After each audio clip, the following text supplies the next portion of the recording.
Politique française avec la fin du congrès du Parti socialiste à Grenoble. Lionel Jospin à la tribune s'est posé en rassembleur, mais faute de synthèse entre les différents courants, il devra désormais compter avec une vraie minorité de gauche représentant plus d'un quart des militants.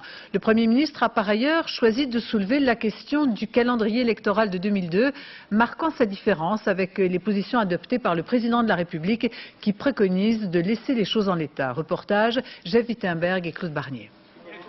On savait que Lionel Jospin mange du bœuf malgré la crise de la vache folle et qu'il demande aux Français d'en faire autant.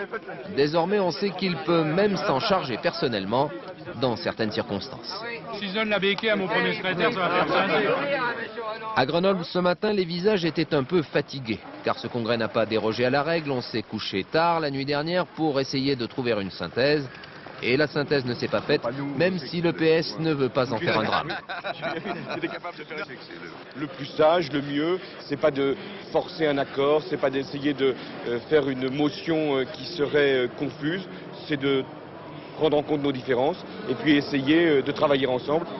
L'aile gauche du parti réclame toujours une politique plus sociale et reste donc sur ses positions, ce qui n'empêche ni la convivialité, ni même l'humour. Lionel Jospin, présent à cette place avec de magnifiques bretelles.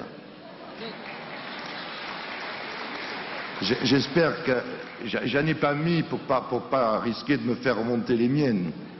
Le costume choisi en tout cas par Lionel Jospin aujourd'hui était plutôt large d'épaules. Objectif 2002 et pour la première fois le Premier ministre parle longuement et explicitement de l'élection présidentielle en se demandant s'il ne faudrait pas qu'elle ait lieu avant les législatives, bref s'il ne serait pas mieux d'inverser l'ordre actuel. Nombreux sont ceux qui pensent qu'il n'est pas cohérent.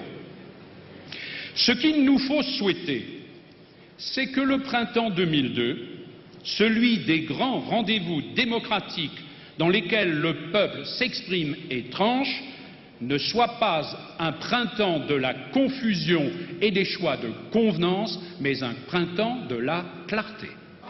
Un bilan flatteur des 3 ans et demi passés à Matignon et pas mal de promesses pour l'avenir, les retraites, la réforme de l'État ou encore la défense de l'environnement. Beaucoup ont cru entendre aujourd'hui à Grenoble un véritable discours-programme.